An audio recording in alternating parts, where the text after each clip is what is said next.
Lagos rebirth agenda. Lagos rebirth agenda. We are going to give back to a new Lagos. The Lagos of your dream. The Lagos of your dream. I am competing favorably, and that is why I am not going through the route of godfathers, but through the route of the masses in the upcoming 2023 general elections. These are the words of Tope Balogun as he secures the Lagos Action Alliance AA governorship ticket. Now watch as the educational technologist and former secretary of the Congress for Progressive Change speaks exclusively with TV Independent about how he started his political career, the challenges faced by Lagos State, as well as his plans to solve them if elected as governor in the forthcoming election. Welcome to Up Close and Personal with Tope Balogun. This is TV Independent.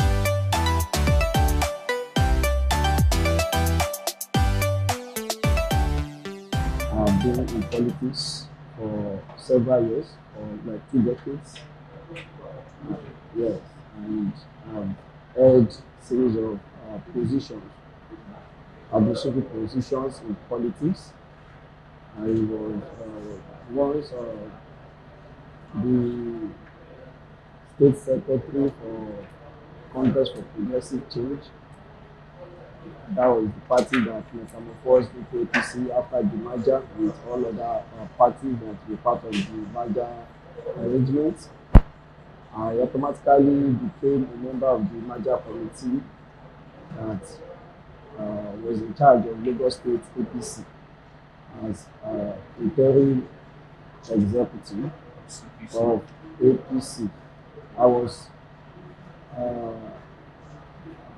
very much involved in the mobilization and networking of various individuals and groups to make APC a stabilized party after the merger. But with the merger arrangement having a kind of upwatch in terms of the positioning of active members and reward for loyalty to party, we saw a kind of undeserved cheating that was being paraded by the then ruling party that merged with us. So some of us couldn't stomach it. We tried all methods to seek for redress, or because the party was not looking at the magnanimous nature. No, that was the ACL that merged with us to form APC. So the gravity of such an action was underestimated. So our whole group had to leave, we defected to PDP. In 2015 election, the essence of our defection was felt all over Lagos State, because that was the first time PDP had opportunity of winning as much as what they won. It was unprecedented in the history of Lagos State, where PDP will win as much in the House of Assembly election and House of Representative election. I can say to a large extent that our participation at the opposing side gave back to the recognition PDP had then. But unfortunately, we saw so many wrong arrangements with PDP in connection with the ruling party. And we saw that the party may not be interested in winning election in Lagos, especially at the central level, that is at the governorship level. So we tried our best ameliorating things. We tried our best making things right within the party, but we saw that there are a lot of fifth columnists in that party that are not ready to actually take over Lagos. They use all sorts of approach to continue to hold on to crisis till election. And with that, there is no party that goes into election with so much crisis, and that's why they have been failing. So when we saw that the project of rescuing Lagos from those that are held it down may not be possible with the supposed opposition party. And we had to put a team together that cut across different political parties, the ruling party, as well as the supposed main opposition party, to come up with a team. We labeled the team Rescue Lagos Team.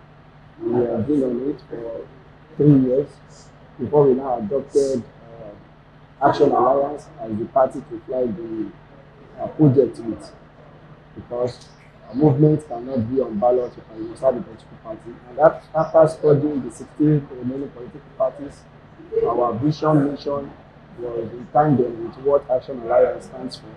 And we effected a mass across the 20 local governments and 37 SCDs in Lagos State to become the foundation on which Action Alliance is standing presently.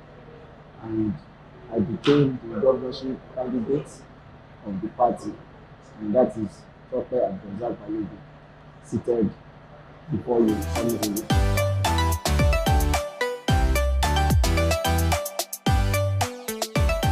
I am a graduate of Computer Science, University of Nigeria, Nsukka. I have my master's degree in educational technology.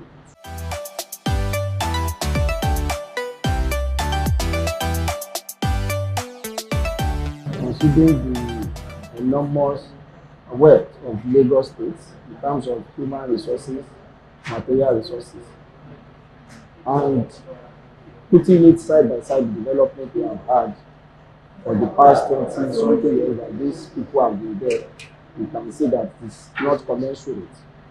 And what we are expecting is not what we are getting. So as a result, we cannot continue to lament, we cannot continue to complain.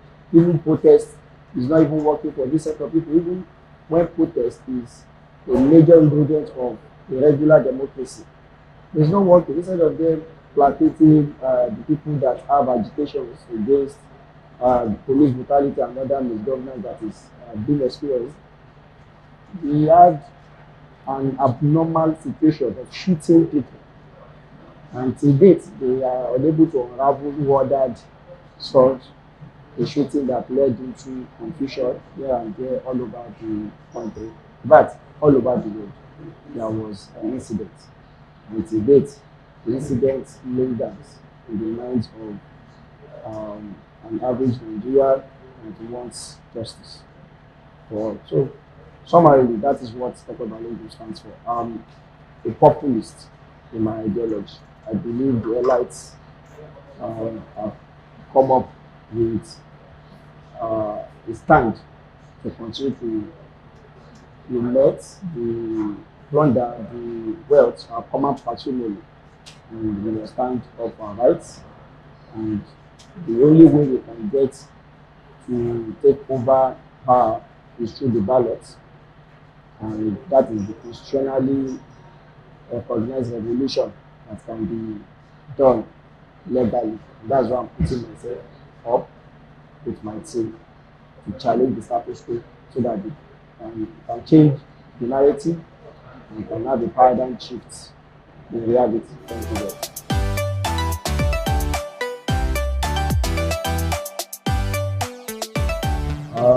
Presently, I sponsor nothing less than 30 pupils of primary school that are in private school scholarship, full scholarship. Yes, 30 of them concurrently on every term basis. I pay their school fees in primary school. And presently, I empower those that are not having job by providing mini buses for them, so that they can go out and work to feed their families.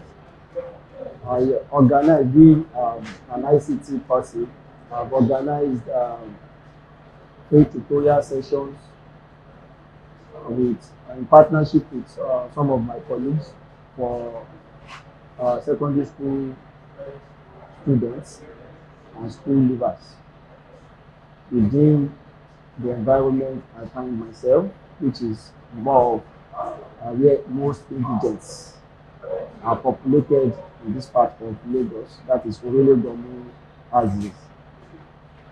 So I have also been involved in counseling sessions for various students that are in secondary school and some of them that are finished secondary school.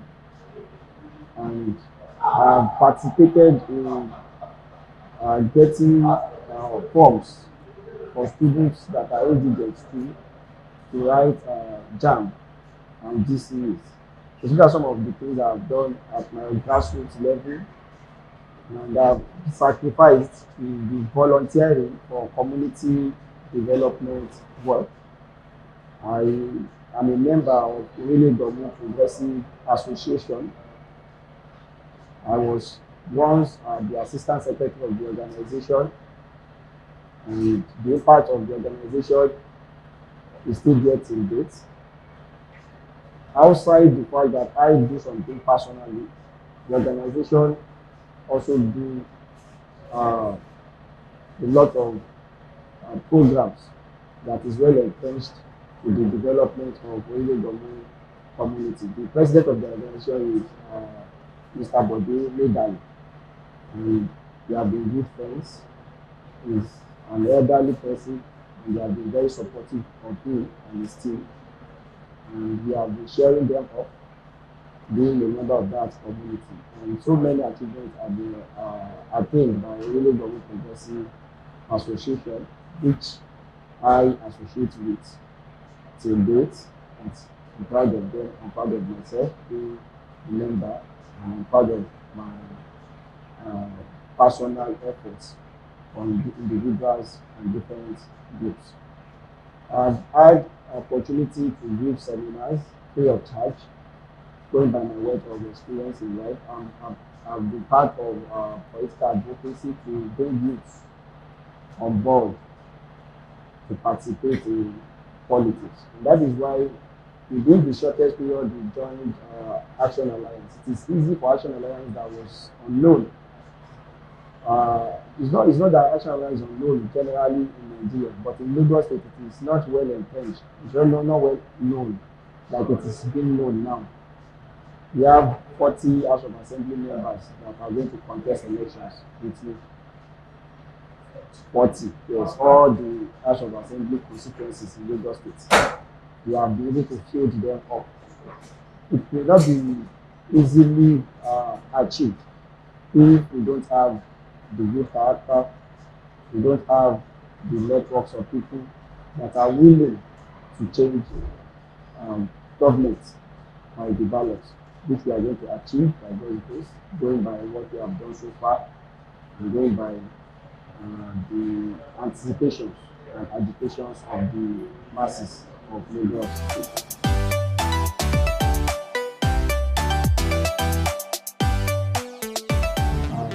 Our agenda, Lagos Reparts agenda. That REVIRTH stands for different sectors of the economy, which we are going to be working on. R for rural development, E for energy and inclusion and innovation. We have D for and all-inclusive governance, where all the functional parts of governance will be activated, like the local governments now. They are more like existing only on paper.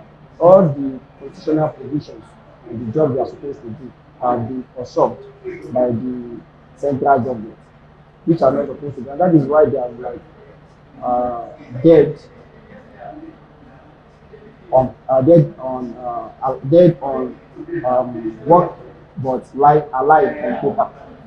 So we are going to have something else. So when we say board and all inclusive governance, every arm of government will be made to work. The private sectors will be encouraged to be part of the new agenda, so that everybody will be involved. The religious bodies and the likes will be involved in what we want to create as our new Lagos. We have infrastructure as part of our agenda under that.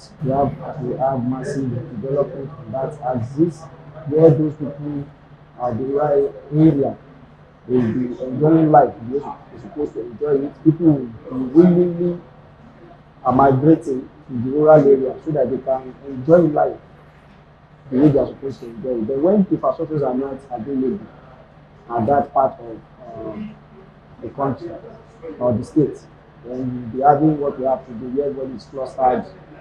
We do the metropolis and we're having a lot of eyesore here and there in terms of the poor living conditions of people that are supposed to be living large if infrastructures are well provided, like the road development, when you have a good road network, when you have all the transportation system well activated, when you know you can leave the rural area and come to Lagos and work and still go back home the same day. You don't have to sleep over for days and leave your family at home where your children will not be having poor parenting because of your absence, continuous absence at home due to non-provision of basic infrastructures that make life easier for you. We want to have restoration of security. We want to have restoration of security of lives and property, where we are going to bring in security as our major turnaround for Lagos to be having a better future. When I get into office, the first project I'm going to work on seriously is for security of life and property. I believe when security is well entrenched and well established, many sectors will naturally work better.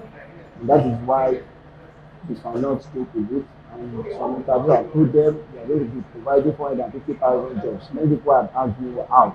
I've told them it is very, very, very easy to do. And we have people that will partner with us. And we have people that are already partnering with the present state government. But because they are plundering all those commonwealth, they are not seeing the effect of what security will be doing within our larger society. We are going to bring many people on board. We are going to involve private security companies. We are going to involve individuals. We are going to be involving different private security groups and the like. Then we are going to be looking at technology and transportation under our REBAT agenda. Technology drives the world presently. Like I told you, I'm a graduate of computer science and I'm certified on various ICT aspects of the world. So I understand how technology can be used to drive so many things. When Mark Zuckerberg came to Nigeria, that was the owner of Meta, that is Facebook, the person that owns Facebook and Instagram and the likes. When he came to Nigeria, he was impressed when he saw the level of achievements that many Nigerian youths, especially those that reside in Lagos, that he met. He was impressed at the level of achievement they can make on their own when the government is not even supporting enough and the infrastructure will really drive them towards the global market. It's not even there to support them. They are still thriving. We have many of them today that are having remote jobs here and there, working for bigger companies all over the world. And that is how India developed themselves to become the best of the best in ICT world, because the government actually gave them the support that is needed. This is what we are going to be doing also in the transportation. Like I said, we are going to activate for the transportation mode, and that is why I've told people that I'm not going to ban Okada when I get to government, because it's a mode of transportation. You can't be banning people for nefarious activities of others that are using a particular mode of transportation to operate their nefarious activities. So what we are going to be doing is building up technology to solve the problem of security. Because the problem of banning Okada is not the problem of the transportation mode itself, it's the problem of security. So you have to address security instead of addressing the mode of transportation. Because even the BRT that is supposed to be one of the safest uh, uh, mode of transportation for the good people of Lagos, we are being used to perpetrate evil. And if the case of the girl that died recently, Bangele, was not had not led to her death, possibly we would not have known that something of sort. Are you not going to say you are going to ban the BRT buses? It doesn't make sense to me and my team. So our team and we agreed that we are going to bring on technology into that particular mode that is mostly abused. We are going to have what we call tracker installed on all bikes that will be working within the metropolis, and we are going to have a room that will monitor every uh, motorcycle that is commercialized, such that immediately the tracker is going off board, it can be easily identified that there is a problem and something can be activated to demobilize the motorcycle. And like, so these are things that people are not looking to. And these are things that are going to bring on board. And we have people that will partner us as much as possible. So many things that we want to do. Like I said, it's a teamwork. And our teams have been making so many research. And as we make research on the problems, we are also bringing on board solutions. We are not just going to be telling you there's problem here, there's problem here. Everybody knows that there is problem in government presently. So what people are waiting for is people that can provide solutions, and that is why we are coming on board. And the part last started is the H part on our rebate agenda. That we're talking about health and housing sector being worked upon. We know how poor our health facilities are, and that is why we don't have government officials patronizing most of them. When you have a state like Lagos State, which is cosmopolitan in nature, where we have different people from all walks of life living here, you are supposed to have what we call sachetization of projects. Sometimes it is not. This is why am I bringing in the issue of sachetization? Because when we studied the government of late Jakonde, Latif Jakonde, we saw that the resources were meager compared to the project. But it gives sensitization to break the problem of education, deficit in educational system of Lagos State. Here we have people coming to school in the early part of the morning and some people going to school in the afternoon. What did we do? We built some types of structure. So, what is the intention? The intention is to teach, impart knowledge in the pupils and students of Lagos State.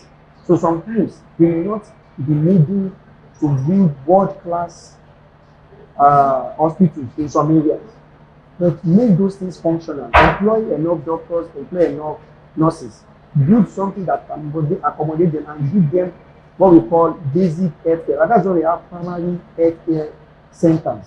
It's supposed to be as much as possible. Then we have the teaching hospitals and we have general hospitals. All these hospitals that are in cadence, they're supposed to be sachetized. Not that we want to build a hospital in a rural area where the dominant problem they have is the problem of malaria. We are not building an hospital that will cater for cancer and the likes. More of like you are wasting the resources, and the end of the day, you now be giving excuses why you did not finish the project. And at the end of the day, people, well, the type of hospital who needed will not be established. People will now be suffering for what they ordinarily are not supposed to suffer for. I think for now, say, it is clear to us that we have so many lands that are unused in Lagos. We are going to partner with people that will build these houses and remove people in mass. And that is what normally happens in countries that are serious with people that are overpopulated in some areas. They're going to build houses for people that they can afford. The rent to own project will be for those that are really in need of those houses. If you cannot be building houses and be telling them to come and take ballots, at the end of the day, those that will be involved in the process of taking the ballot will be the rich. At the end of the day, it is only the rich that will eventually go back to purchase the house that were meant for the poor, and they will go back and sell it to themselves, and at the end of the day, the poor will continue to live in squalor. So these are things that we are going to be bringing on board to solve almost all the problems that Lagos State is presently experiencing.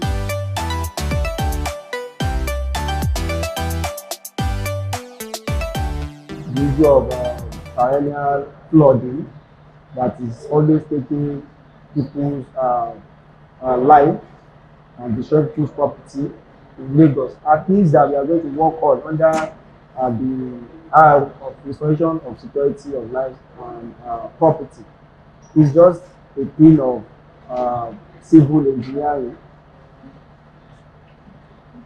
It's about the topography of every area. It is not every area that is overflooded when rain falls in Lagos. That means we have flash points that we can identify, and we are going to build trenches. We are going to create trenches, construct trenches, and construct the when we have three gates installed or activated when rain falls. The function of these gates in engineering is to reduce the pressure of floods, the pressure of water when it is flowing. So when the flood is not having too much pressure, it will be uneasy for it to pull people away with their cars. No, you can just meet yourself in any circumstance. All those people that were unfortunate to be on the road when rain starts, this is not their fault that they are that spot at that time. Nobody can actually predict 100% the nature of rain, and you can even go and make visits. You may not even be aware that a flood disaster in that area can be so enormous to the extent of pulling you and your car away. But the government must be proactive by creating sluice gates, by creating trenches, and you must make the local government functional. It is the job of the local government to be clearing gutter almost on a weekly basis, at worst on a monthly basis. But today, what we have? A functionless or malfunctioning local government. They are not doing their job, and it is because they are being incapacitated by the body that is supposed to supervise them doing their oversights. So these are some of the things we want to write, and that is why we are coming on board with our rebate agenda.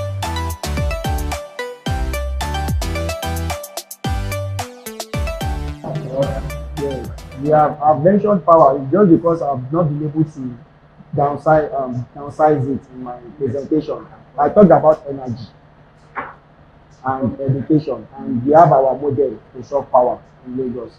IPP, Independent Power Project, has been approved by the NEC as far back as the 90s, early 90s, also late 90s and early 2000s, when one of our governors was asked to embark on it, but we saw that he bought something that is very archaic, that is already dead on arrival. That is why the independent power project is not working.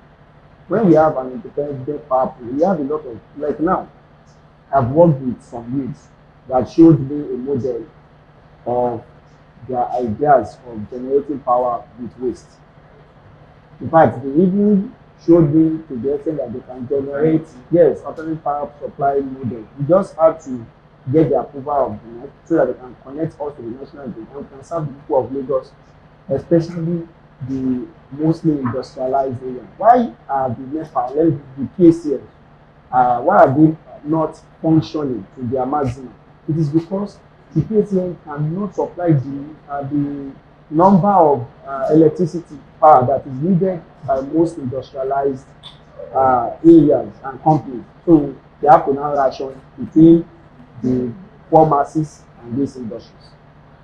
But when you have independent power projects that is well activated, I can tell you I know of youths that have formed the technology that have invested in it, where even feces, dungs, animal dungs, are used to generate fat. These are just simple uh, science.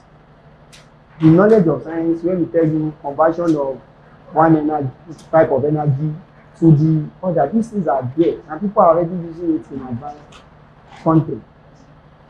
And people in Nigeria, we have youths that have done prototypes.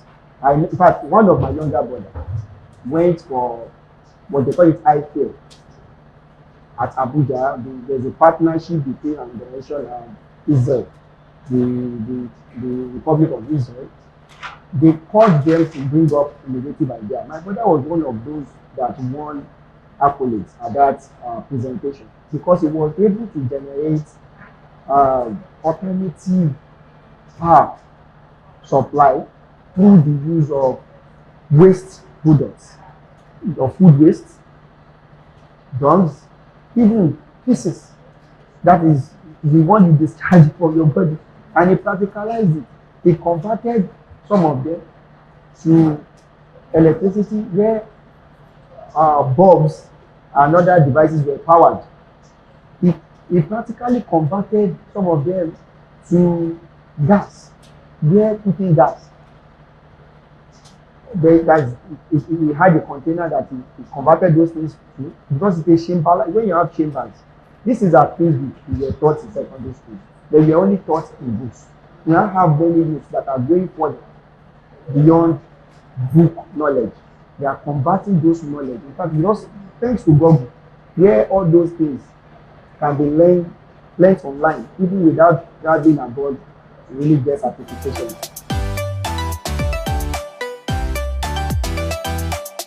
I've started from the grassroots, as I explained earlier.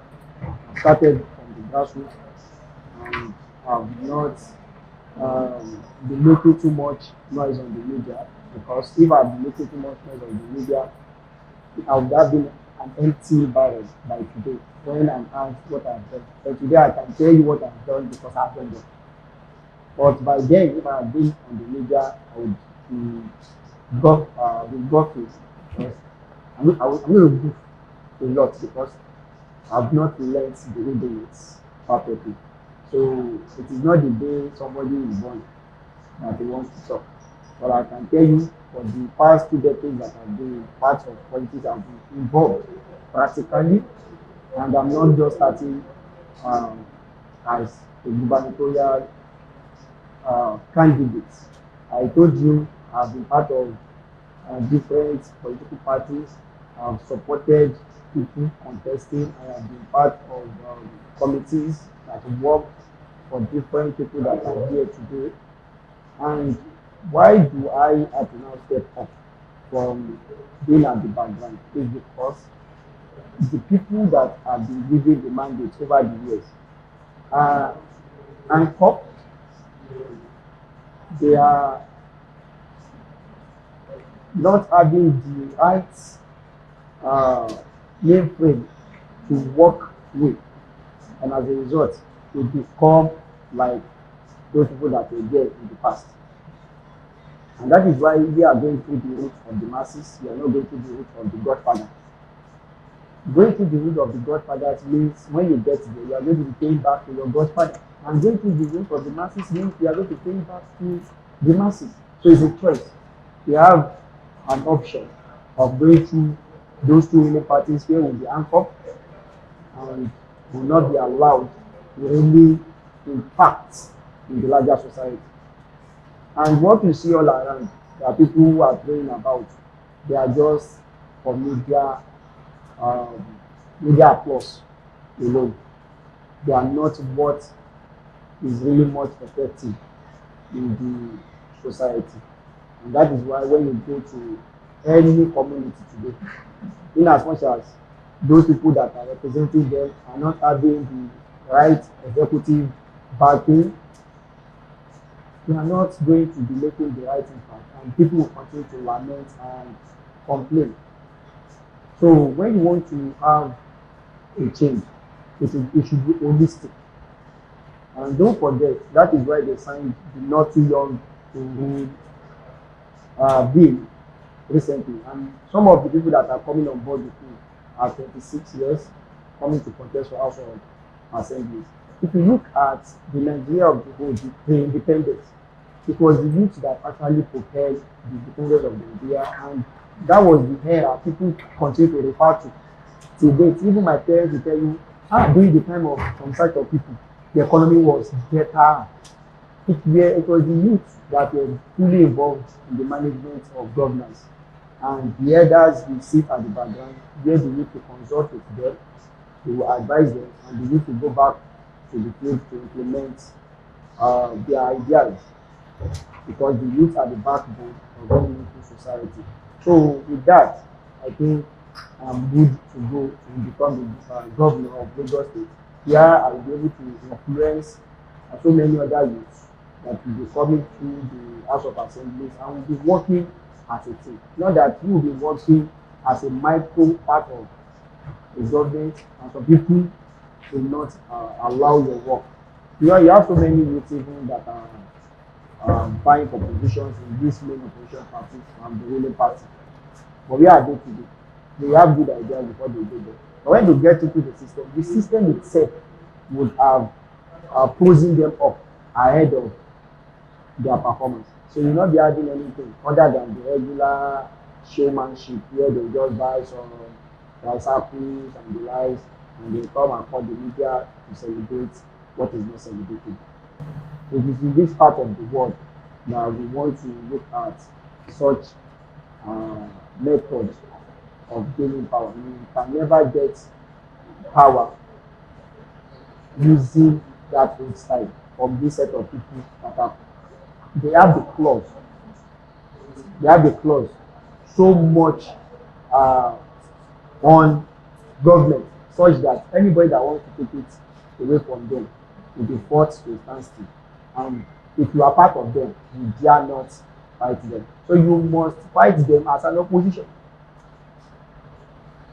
Except that if you want yourself to go down the mud with them, assuming I told you I was once a senator in this ruling party, you would not have believed everything I've said since that it is possible. But you would have asked me when I was senator, why was it impossible? Why was I not doing it? So it will be hard for me to come and tell you the truth about what happens behind closed doors. That they are the ones that are not actually making it possible for me. But now if I'm coming in at the level I'm coming in with my own team, the sky will definitely be a starting point. So the idea of going through them to get to power means you want to go and lay your cheek, you want to go and hibernate on the head of another chick. What type of chicken? What type of chickens are you going to be getting from such a process? So you have to lay your own head, hibernate on it, nurture it, nurse it, and you get to where you are. So,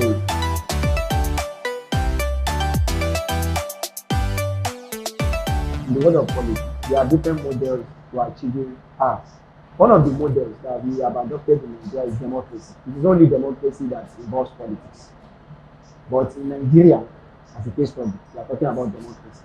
And unfortunately, democracy is very expensive in this part of the world because largely we are impoverished deliberately. When you have sanctions by some countries towards another country, they want to impoverish them to submission, such that when the country is not having enough wealth to spend, they will now submit to the risk and capital of those that have sanctioned them. So the government, those in power, and some cliques among the elites continue to impoverish the masses, so that at the end of the day, the masses will not be thinking about seeking for what they are supposed to sort. They will not be thinking about good governance. They will be thinking about, give me 1,000, let me vote for you. I now have power to come and meet you at the office. For the next 4 years, they will continue to suffer. So definitely, because of the amount of destruction they have done to the fabrics of the society in terms of our economy, you cannot erase the need for money. And that is why say the media too are corrupt these days. They will not call those that are not having the money to spend and go around for them, even though they are supposed to be the fifth uh, arms, or let me call them the fourth arm of the government, where they are supposed to be balancing things and making justice to prevail over avarice. But what we have today, we have greedy people that are managing different media houses, and at the end of the day, they will submerge great ideas for pennies and elevate and promote those that have the big hands. So they are supposed to be working for good governance. But unfortunately, many media houses are not doing that. So that is why the issue of money is so much pronounced here and there. If the idea of somebody that wants to do good is well pronounced, like now in Action Alliance, the slogan is "Let the masses lead."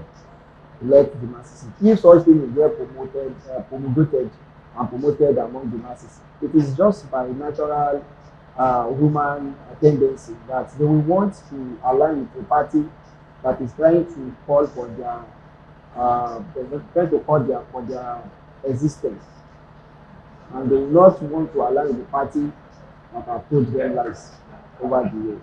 So the issue of money, we are going to be sourcing funds.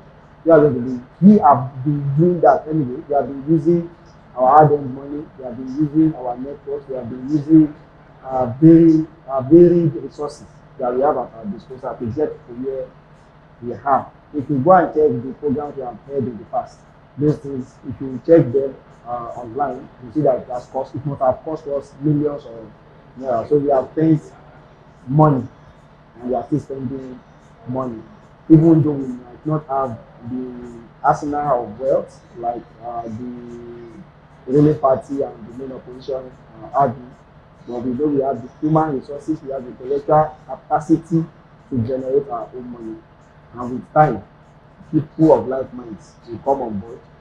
Even if we don't win the election, we are still going to be having a win-win situation where we have come to challenge the status quo. But by God's grace, I am so much aware of what we have done that may not be in the public space for now. But with my awareness of what we have done, I am going to be inaugurated as the next governor of Lagos State by May 29.